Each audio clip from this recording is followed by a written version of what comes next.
হযরত ফাতিমা বিনতে মুহাম্মদ রাদিয়াল্লাহু তাআলা আনহার জীবনী। হযরত ফাতিমা রাদিয়াল্লাহু তাআলা আনহা ইসলামের ইতিহাসের অন্যতম মহিয়সী নারী। তিনি ছিলেন রাসূলুল্লাহ সাল্লাল্লাহু আলাইহি ওয়াসাল্লামের সর্বকনিষ্ঠ কন্যা এবং মুমিনদের মাঝে বিশেষ মর্যাদাপূর্ণ একজন। হযরত ফাতিমা রাদিয়াল্লাহু তাআলা আনহা জন্মগ্রহণ করেন মক্কায় রাসূলুল্লাহ সাল্লাল্লাহু আলাইহি ওয়াসাল্লাম ও উম্মুল মুমিনিন খাদিজা রাদিয়াল্লাহু আনহার ঘরে। ধারণা করা হয় কাবা পুনর্নির্মাণের সময় তার জন্ম হয়েছিল প্রায় 605 সালে। তিনি ছিলেন রাসূলুল্লাহ সাল্লাল্লাহু আলাইহি ওয়াসাল্লামের সবচেয়ে প্রিয় কন্যা এবং সাহস, ধৈর্য, বিনয় ও আল্লাহর প্রতি দৃঢ় ঈমানের জন্য প্রসিদ্ধ ছিলেন। শৈশবে তিনি ইসলামের কঠিন সময় প্রত্যক্ষ করেন। রাসূলুল্লাহ সাল্লাল্লাহু আলাইহি ওয়াসাল্লামকে যখন মক্কায় কাফিররা কষ্ট দিত, অপমান করত, তখন ছোট্ট ফাতিমা এসে বাবাকে সান্ত্বনা দিতেন। এজন্য তাকে উম্মু আবিহা, বাবার মা উপাধি দেওয়া হয়েছিল। হযরত ফাতিমা রাদিয়াল্লাহু তাআলা আনহা বিয়ে করেছিলেন চতুর্থ খলিফা হযরত আলী ইবনে আবি তালিব রাদিয়াল্লাহু তাআলা আনহুকে। তাদের সংসারে জন্ম নেয় হযরত হাসান রাদিয়াল্লাহু তাআলা আনহু এবং হুসাইন রাদিয়াল্লাহু তাআলা আনহু। হাসান ও হুসাইন রাসূলুল্লাহ সাল্লাল্লাহু আলাইহি ওয়াসাল্লামের প্রিয় দৌহিত্র এবং জান্নাতের যুবকদের নেতা। ফাতিমা রাদিয়াল্লাহু তাআলা আনহা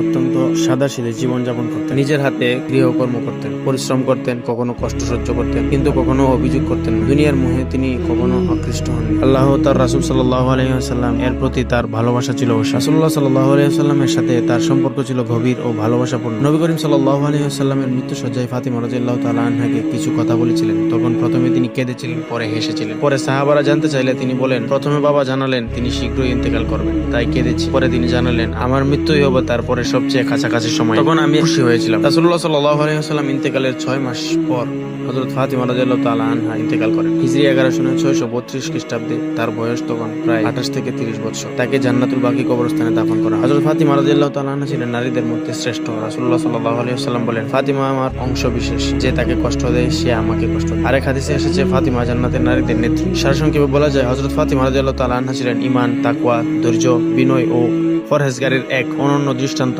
তিনি মুসলিম নারীদের জন্য চিরন্তন আদর্শ।